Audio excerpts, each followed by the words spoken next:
Well, hello everyone. Welcome to this short reflection video. Of the many things that we find weird at the moment, I think one that is certainly top of my list is this constant 2 meter gap that we need to keep between ourselves and everyone else we meet. Whether that's the weirdness of having to queue with 2 meter gaps between us, whether that's having to dance around people in the shopping aisles, whether that's even having to just avoid people walking to the other side of the road when we're going for a walk around the block. Closeness that we have experienced with all sorts of people that we didn't even know. Well, we feel the absence of it when we're having to keep our distance. Well, as I was thinking about this, I wonder whether this moment helps us think maybe differently about certain things that we read in the Bible. And in particular, I want us to think about a story when Jesus meets a leper. Now, someone made this point to me the other day that social isolation isn't something that's new. If you had leprosy, rabbis, the teachers of the Jews at that time, would have recommended you keep 2 meters away from anyone who had leprosy.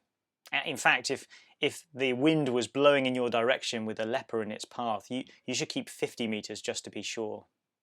See, leprosy was this skin disease that was thought to be really contagious. And so the lepers had to live on the very outskirts of the city. And yet look at how Jesus treats this leper.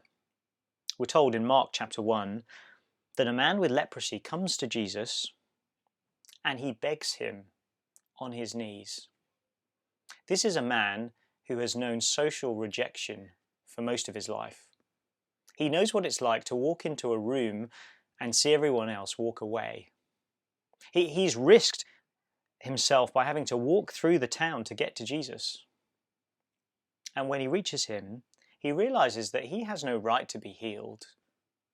It is purely Jesus' mercy that will heal him, if he will be healed at all. And so he begs on his knees. And he says, "If you are willing, you can make me clean." Well, Jesus looks at this man, and he, we're told, was indignant.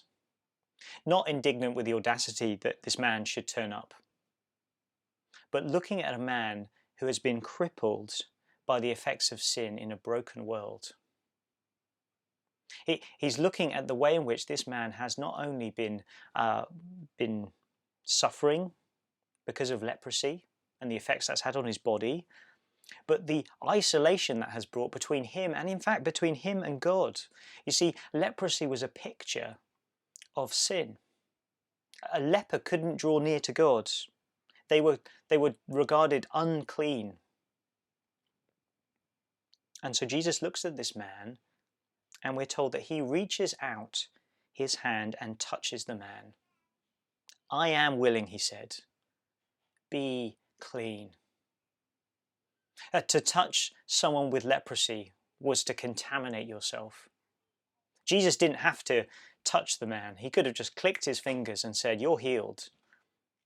And yet he looks at this man and he communicates by touching him.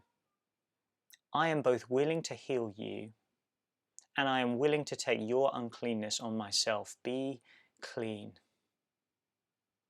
Well, as I was thinking about the isolation we have between other people, that feels like it just helps me understand in a deeper way what it would have felt like to be that leper.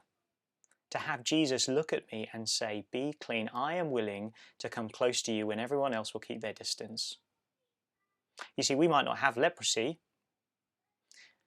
but we are sinners. We are unclean. And that sin meant that we had to keep our distance from God. And yet Jesus came into the world to make us clean. He is willing to make us clean. I hope that will be an encouragement to us. Maybe the next time you see a 2 meter gap between you and someone else, that could just remind you of how wonderful it is that Jesus has come into this world to defeat social isolation, to bring us near to God.